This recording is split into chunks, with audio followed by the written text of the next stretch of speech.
on va discuter un petit peu maladie de Crohn, rectocolite hémorragique, mythe et réalité. Et puis, je vais vous retranscrire quelles sont les principales questions que posent les malades quand on les voit en consultation, que vous posez. Et puis, alors, c'était trop long pour toutes les énumérer, mais on fera probablement d'autres présentations sur le même thème.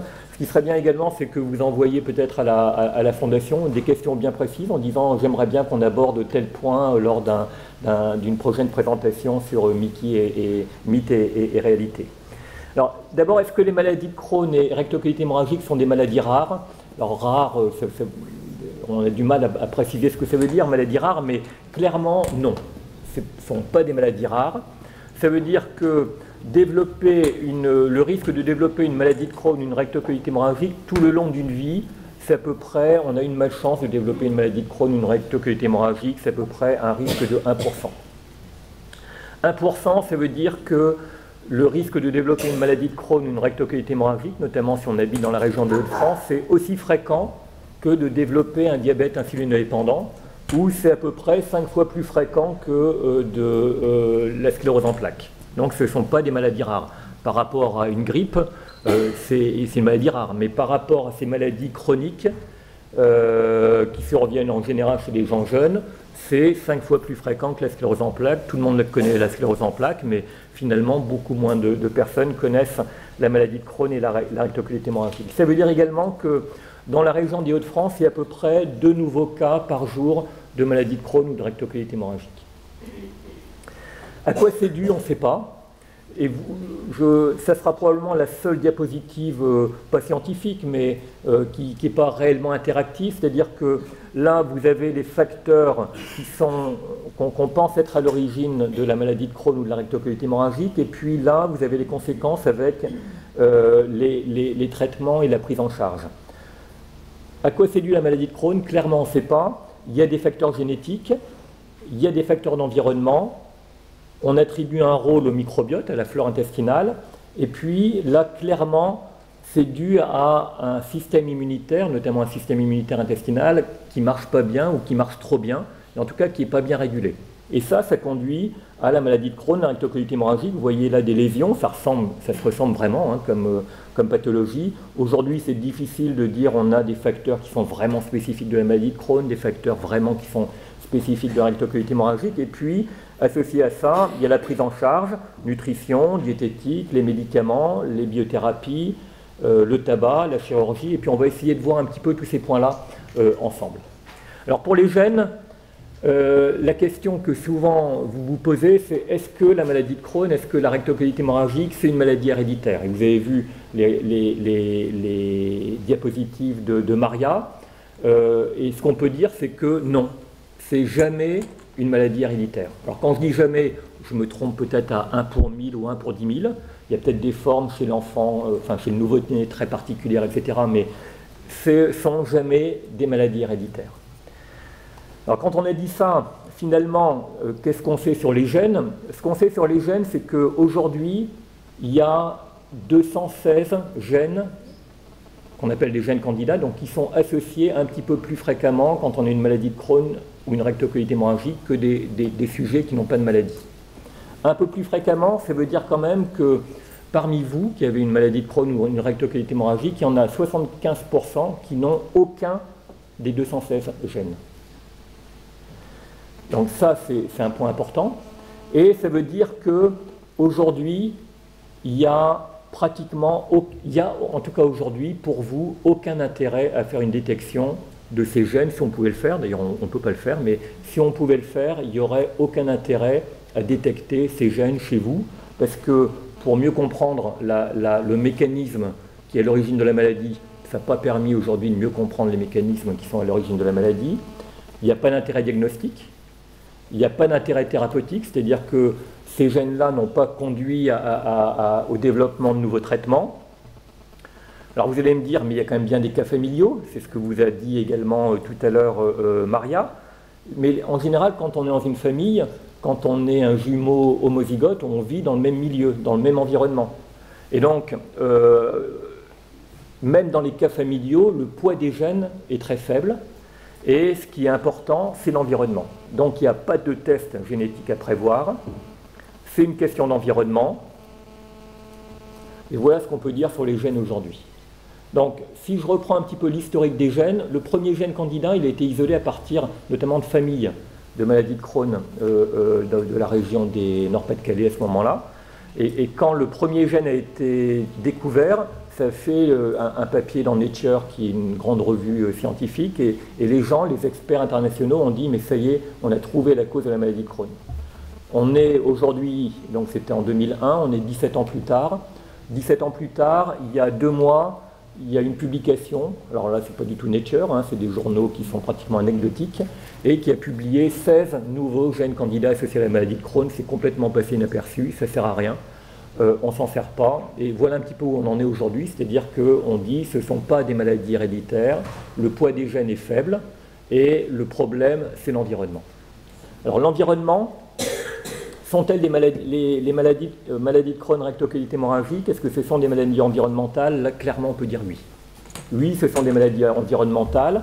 Pourquoi on dit ça? Parce qu'on peut même dire que ce sont des maladies de civilisation, parce que ce sont des maladies des pays riches, et ce sont des maladies qui apparaissent notamment là, depuis 5-10 ans dans les pays émergents, dans les pays qui étaient pauvres, où il n'y en avait pas, et qui deviennent riches. Donc par exemple, c'est l'Afrique du Sud, c'est les pays du Maghreb, c'est l'Asie, etc.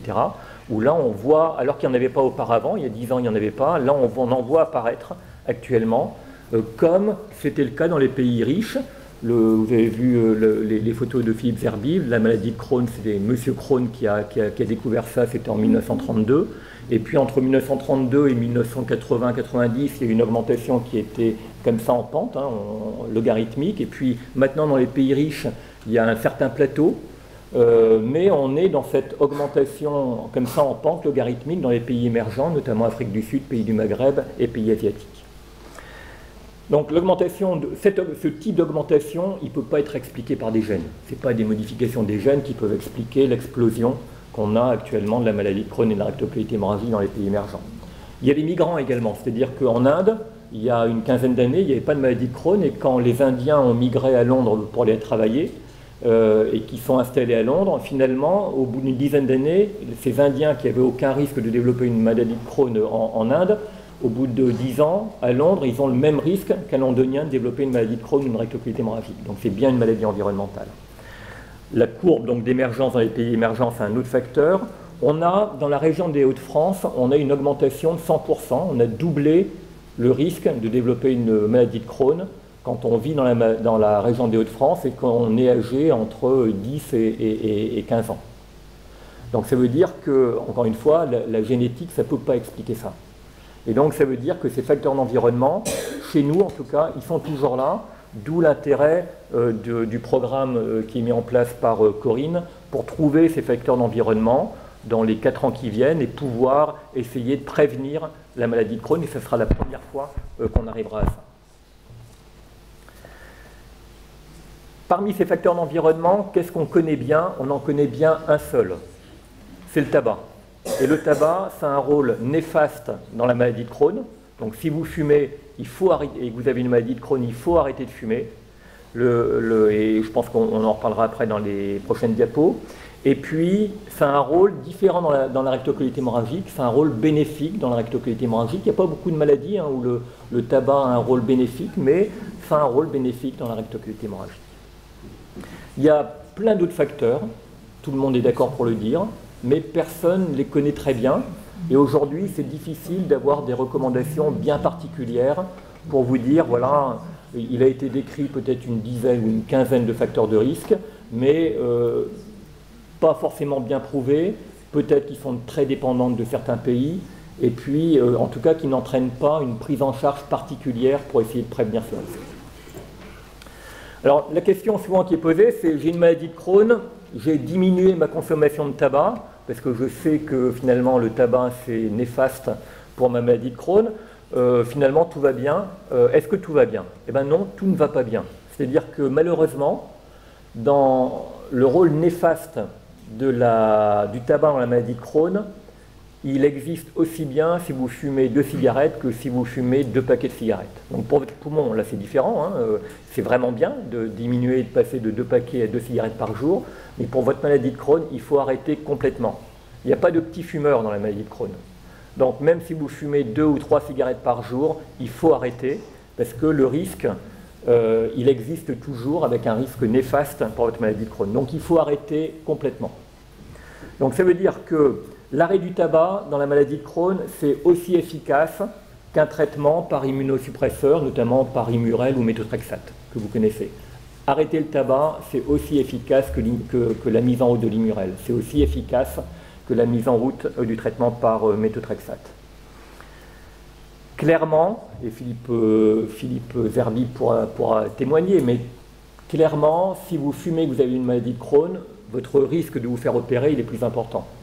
Le risque de prendre des corticoïdes ou des traitements immunosuppresseurs, il est plus important que le patient qui a une maladie de Crohn qui ne fume pas. Clairement, celui qui va être opéré d'une maladie de Crohn et qui va continuer à fumer, il va avoir un risque de récidive après la chirurgie qui va être nettement supérieur à celui qui ne fume pas. Et donc, ça veut dire qu'il faut arrêter de fumer si vous avez une maladie de Crohn, et qu'en France, on a la chance de continuer à vous proposer des traitements, même si vous fumez. Ce n'est pas le cas dans tous les pays, c'est-à-dire qu'il y a des pays où on dit, voilà, un traitement par anti-TNF, ça coûte à l'année, ça coûte, et là ça dépend des pays, mais ça coûte environ 15 000 € par an, ou 15-20 000 € par an, et vous continuez à fumer. Si vous continuez à fumer, on ne vous donne pas le traitement par anti-TNF. Parce qu'on est dans une situation où vous êtes dans une voiture, on va dire que pour limiter la maladie, on vous donne un anti-TNF, vous êtes appuyé sur le frein, et vous, de votre côté, avec votre tabac, vous appuyez sur l'accélérateur. Ce n'est pas logique. Donc il y a des pays où on dit, le traitement anti-TNF, on vous le donnera uniquement quand vous arrêterez de fumer. Alors bon, c'est un petit peu, il y a plein de questionnements autour de ça, ce n'est pas le cas en France, mais je pense que vraiment, mettez toutes les chances de votre côté quand on vous donne un traitement, c'est arrêter de fumer, parce que ce n'est pas logique de continuer, de prendre un traitement et de continuer de fumer.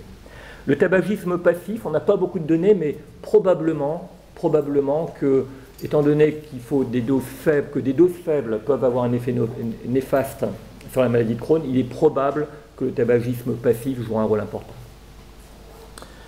Maintenant, j'ai une rectocolite hémorragique. Est-ce que je dois me mettre à fumer? Et là, clairement, non. C'est-à-dire qu'après, on peut poser la question différemment et parfois on peut être ennuyé de vous répondre. Mais là, c'est-à-dire que vous venez nous voir à la consultation et vous nous dites, voilà, j'ai une rectocolite hémorragique, j'ai jamais fumé, mais je vais me mettre à fumer pour que ça aille mieux. Et là, clairement, la réponse est non. Non, parce que l'effet bénéfique du tabac, il est probablement important si vous avez arrêté de fumer. Alors après, c'est une autre question. Donc ça veut dire que si vous n'avez jamais fumé et que vous développez une rectocolite hémorragique, l'intérêt, le bénéfice du tabac, il est probablement très faible. Et en tout cas, le rapport bénéfice-risque de fumer, il sera nettement en faveur du risque et pas du bénéfice. Donc dans ce cas-là, non. Et pour les autres patients donc, qui ont développé une rectocolite hémorragique à l'arrêt du tabac, c'est toujours difficile pour un médecin de dire reprenez le tabac, mais ça nous arrive parfois. Alors en général, donc on donne des traitements, il y a des traitements médicaux, il y a des traitements chirurgicaux, etc. Mais chez quelques patients, ça nous arrive de dire ben voilà, vous ne répondez à aucun traitement, pour telle et telle raison, c'est difficile de vous faire opérer, ou vous étiez bien quand vous fumiez 1 ou 2 cigarettes par jour, ou quand vous fumiez un cigare le soir. Ben finalement, essayez, et puis on va voir un petit peu ce qui se passe, mais fumez 1 ou 2 cigarettes par jour, ou un cigare 2 fois par semaine, puis on va voir comment ça évolue. Donc ça nous arrive parfois, mais retenez quand même que on demande très rarement, voire jamais, aux patients de fumer pour traiter la rectocolite hémorragique. L'autre question autour de ça, c'est j'ai une rectocolite hémorragique, je vais me prendre des patchs de nicotine et tout va bien aller. Non. C'est-à-dire que là, on peut vous répondre que les patchs de nicotine, ça a été essayé dans des essais, comme on fait des essais pour évaluer l'efficacité de médicaments, et là, les patchs de nicotine ne sont pas efficaces. C'est comme un placebo, Et donc, c'est pas la nicotine, en tout cas dans le tabac, qui a un effet bénéfique. On ne sait pas ce que c'est, mais c'est pas la nicotine. Et ça, je l'ai rajouté parce que mardi dernier, donc c'est vraiment tout récent, hein, des patients m'ont dit mais j'aimerais bien commencer de vapoter du cannabis, du cannabidiol. Et notamment, il y a eu un article dans un journal local, enfin dans La Voix du Nord, et puis dans les journaux distribués dans le métro, en disant voilà, on peut vapoter du cannabidiol. D'ailleurs, on peut l'acheter à tel endroit et tel endroit et tel endroit. Il y a maintenant, je crois, 3 boutiques dans la région. Et ils indiquent dans l'article que ça a un intérêt pour les douleurs et notamment pour la maladie de Crohn. Bon, je suis vraiment très surpris, hein, parce que ça ne repose sur rien. C'est-à-dire qu'aujourd'hui, j'ai mis 2 points d'interrogation. En tout cas, il n'y a aucune preuve de ça. J'ai aucun élément sur l'éventuelle toxicité. En tout cas, clairement, il n'y a aucun élément sur les vaporettes de cannabidiol dans la prise en charge de la douleur ou la prise en charge plus généralement de la maladie de Crohn ou de la rectocolite hémorragique. C'est encore plus vrai même en dehors des vaporettes pour le cannabidiol pour le rôle des vaporettes. Est-ce que quand on a une maladie de Crohn, qu'on fume du tabac classique, est-ce qu'on a intérêt à passer à la vaporette? Je dirais probablement que c'est moins toxique que le tabac, mais aujourd'hui on n'a pas d'études sur vaporette et toxicité au cours de la maladie de Crohn. Il y a souvent des questions sur le stress, donc on est toujours dans les facteurs d'environnement, hein. Le stress c'est un facteur d'environnement, et souvent, et je suis frappé par ça, hein, comme je vous le disais tout à l'heure, c'est un drame quand on vous annonce qu'il faut peut-être vous faire opérer. Souvent, moi je suis frappé par la culpabilité que certains ou certaines patientes ont en disant mais j'ai une maladie de Crohn, mais c'est de ma faute, c'est parce que je suis stressé. Et il n'y a vraiment pas de sentiment de culpabilité à avoir avec ça, parce que finalement, dans le développement de la maladie de Crohn, de la rectocolite hémorragique, le rôle du stress, il est probablement très faible, voire négligeable. Et notamment ça on le sait, c'est-à-dire que quand on prend des malades qui vont développer une maladie de Crohn et qu'on regarde dans les 6 mois après le diagnostic et qu'on évalue avant s'il y a des facteurs stressants particuliers ou si ces facteurs stressants, enfin ces facteurs sont vécus de façon différente entre un patient qui a une maladie de Crohn et quelqu'un qui ne va pas développer une maladie de Crohn, donc un témoin sain. Finalement, on ne retrouve pas de facteurs de stress particuliers ou vécus de façon particulière par les malades atteints de maladie de Crohn ou rectocolite hémorragique. Après, c'est différent. C'est-à-dire qu'après, le fait d'avoir 10-15 selles par jour, ça modifie votre vie. Et là, vous pouvez être stressé. Donc là, les facteurs de stress, lorsque le diagnostic est fait, c'est différent. Mais avant la maladie, il ne semble pas qu'il y ait un terrain particulier pour que les patients vivent des facteurs des facteurs de stress de façon beaucoup plus stressante pour ceux qui vont développer une maladie de Crohn ou une rectocolite hémorragique. Donc pas de sentiment de culpabilité, ça je pense que c'est vraiment important. J'ai développé une Mickey parce que je mange mal.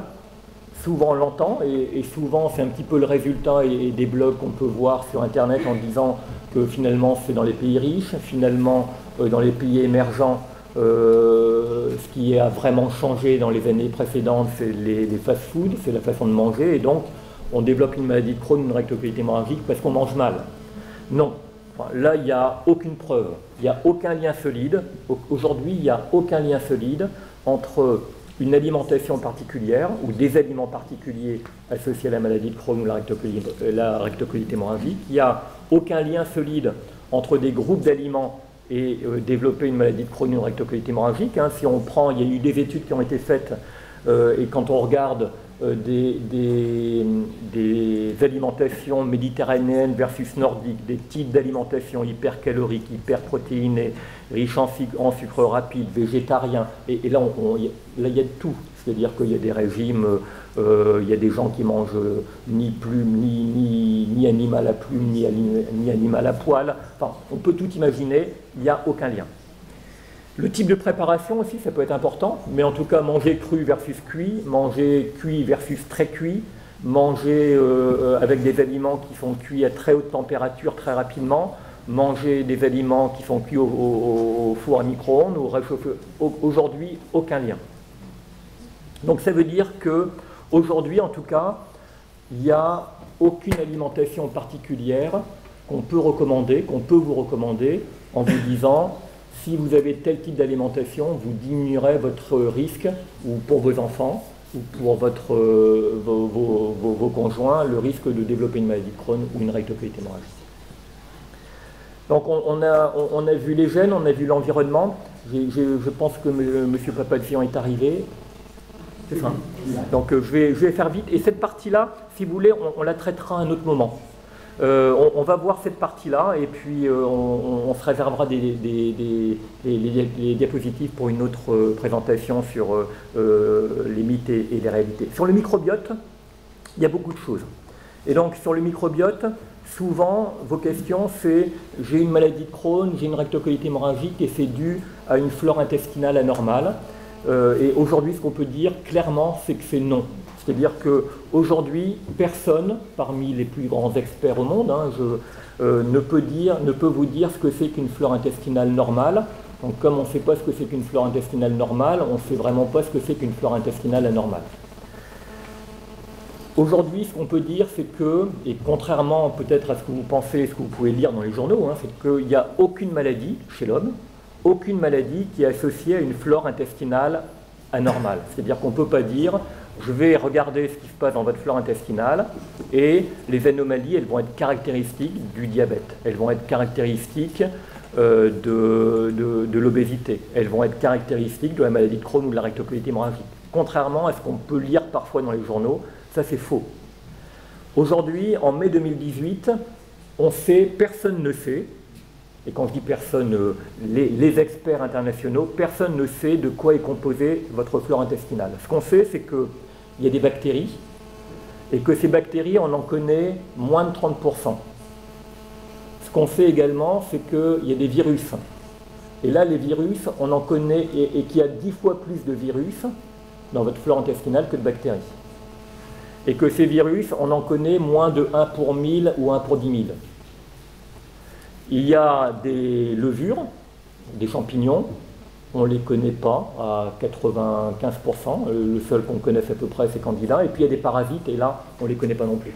Donc aujourd'hui, on ne sait pas ce que c'est qu'une flore intestinale, on a du mal à la caractériser, évidemment on ne sait pas ce que c'est qu'une flore intestinale normale, donc on ne sait pas ce que c'est qu'une flore intestinale anormale, et donc finalement, notre ignorance, on la cache en disant mais on parle de dysbiose, on parle de stabilité de la flore, on parle de flore qui n'est pas suffisamment diversifiée, etc.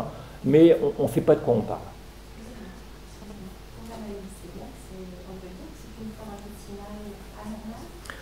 Pour la maladie cœliaque, il y a également des flores intestinales particulières qui ont été décrites, mais dans aucune maladie, on peut parler de flore intestinale anormale, puisqu'on ne sait pas ce que c'est que l'anormale.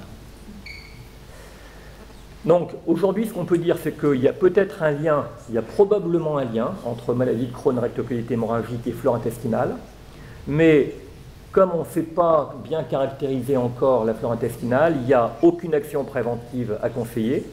En dehors, et là, le poids de ça il n'est pas non plus énorme, en dehors de limiter au maximum la prise d'antibiotiques, notamment pendant l'enfance, mais finalement c'est du bon sens, et de peut-être respecter les accouchements par voie basse, parce que le fait de naître par voie basse, ça modifie un petit peu la flore par rapport à des accouchements par césarienne, enfin ça dépend aussi du type de césarienne, mais probablement il faut essayer de respecter au mieux la nature, respecter au mieux sa flore intestinale, mais voilà un petit peu où on en est aujourd'hui.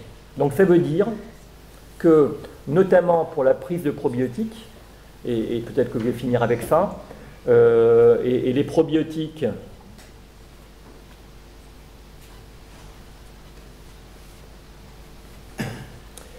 hop,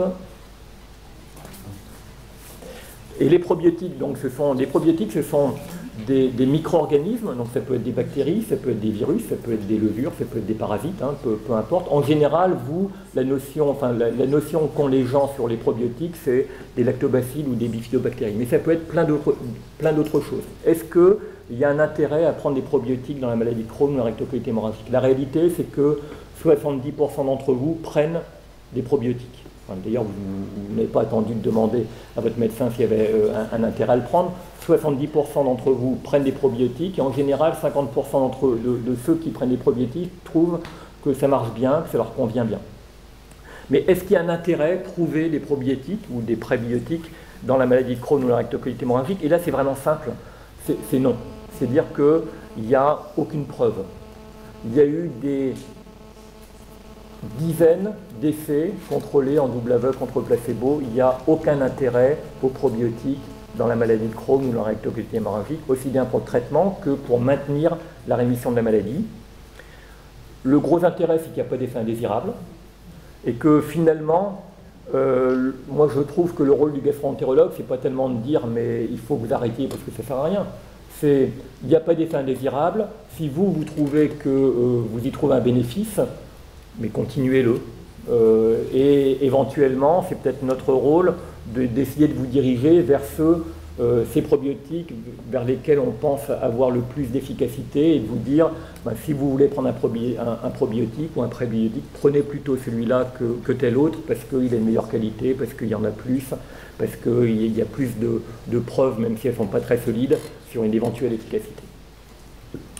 Donc, je parle aussi donc dans les probiotiques, dans les prébiotiques, et là on est toujours dans la flore intestinale, ce sera ma dernière diapo avant de laisser la parole à monsieur Papazian, mais il y a la transplantation fécale et souvent c'est une question, je pense qu'à chaque journée de consultation, il y a au moins un patient qui me dit mais j'aimerais bien avoir une transplantation fécale, est-ce qu'on peut faire une transplantation fécale et dites-moi où est-ce que je pourrais aller faire une transplantation fécale. La transplantation fécale, donc c'est l'objectif, c'est de modifier la flore intestinale. Et aujourd'hui, est-ce qu'il y a un intérêt pour la transplantation fécale dans la maladie de Crohn? Et là, je parle de la maladie de Crohn. La réponse, elle est clairement non. C'est-à-dire qu'aujourd'hui, il y a une quinzaine d'essais qui ont été faits dans le domaine de la maladie de Crohn avec des transplantations fécales. Il n'y a pas de résultats concluants, il y a des effets indésirables. Pour la rectocolite hémorragique, c'est peut-être différent. C'est-à-dire que pour la rectocolite hémorragique, aujourd'hui, il y a 4 grands essais qui sont en cours. 3 sont déjà publiés. Un dernier est publié partiellement. Sur les 4, il y en a 2 qui sont clairement en faveur d'un effet thérapeutique de la transplantation fécale. Un qui dit il n'y a pas d'effet et un où quand on est optimiste on dit c'est efficace, quand on est réaliste on dit c'est quand même pas très efficace. Donc on en est là dans la rectocolite hémorragique. Aujourd'hui, est-ce qu'on peut vous proposer une transplantation fécale en France et même en Europe dans la rectocolite hémorragique? Non. C'est-à-dire que c'est très contrôlé, c'est fait dans des centres qui ont demandé un accord pour pouvoir tester ce traitement-là. Ce n'est pas anodin. Et ce qu'on peut dire, c'est que l'évaluation du bénéfice-risque, il y a un risque qui est clair. Le bénéfice, il n'est pas si clair que ça. C'est super contraignant. Alors souvent, vous dites, mais c'est un traitement naturel. Ben, c'est un traitement naturel, mais un traitement par anti-TNF, c'est un traitement naturel. Hein, ce sont des anticorps anti-TNF, hein, c'est ce que vous faites. C'est naturel, mais les effets dont je vous parlais dans la rectocolite hémorragique, c'est par exemple 8 semaines de transplantation fécale avec 5 transplantations fécales par semaine. Enfin, c'est super contraignant. Et aujourd'hui, on sait que l'efficacité, elle dépend du donneur. C'est-à-dire que le donneur, c'est lui, plus que l'indication même, qui est à l'origine de la réponse ou de la non-réponse, sans qu'on sache aujourd'hui sélectionner ces bons donneurs des mauvais donneurs. On ne sait pas ce qu'on fait. Il y a des problèmes de sécurité d'emploi. Maintenant, on sait qu'il y a des douleurs abdominales qui sont induites par les transplantations fécales, des diarrhées, des infections graves, ACMV, etc. Il y a un nouveau cas de maladie de Crohn qui a été décrit chez quelqu'un qui n'avait jamais eu une maladie de Crohn par transplantation fécale. Il y a plein d'autres problèmes qui se surajoutent. Et aujourd'hui, après les problèmes de sang contaminé, c'est, moi je trouve, aberrant de proposer une transplantation fécale aux malades, excepté s'il y a un risque de mortalité très important. Et aujourd'hui, la seule indication de la transplantation fécale, ce sont des colites infectieuses avec Clostridium difficile. C'est la seule indication qu'on peut retenir aujourd'hui pour la transplantation fécale. Voilà, donc je vais m'arrêter là. On en reparlera dans d'autres sessions qui seront organisés par la Fondation Digescience. Ce que je veux dire en conclusion, c'est qu'il y a plein de mythes, les réalités progressent, et il y a vraiment une importance à avoir une bonne éducation thérapeutique, hein, aussi bien pour les médecins que pour les malades. Et donc, je vous invite vraiment à vous rapprocher de Valérie Caille. Valérie Caille, c'est notre spécialiste, notre infirmière spécialisée en éducation thérapeutique. Vous pouvez la joindre à l'hôpital, vous pouvez la joindre également via la Fondation Digescience. Et je pense que ça, c'est un outil super précieux, c'est qu'il y a plein de données dans la littérature, plein de données sur les réseaux sociaux, et je crois que ça vaut vraiment le coup de discuter avec elle pour voir quelle est la réalité et qu'est-ce qui tient au mythe. Et quand on dit qu'il y a des conneries dans la maladie de Crohn, il y a des conneries, il y a des conneries dans ces mythes qui sont faites régulièrement, et donc il faut essayer de les diminuer au maximum. Donc je vous remercie, et puis je vais laisser la parole à Monsieur Papazian.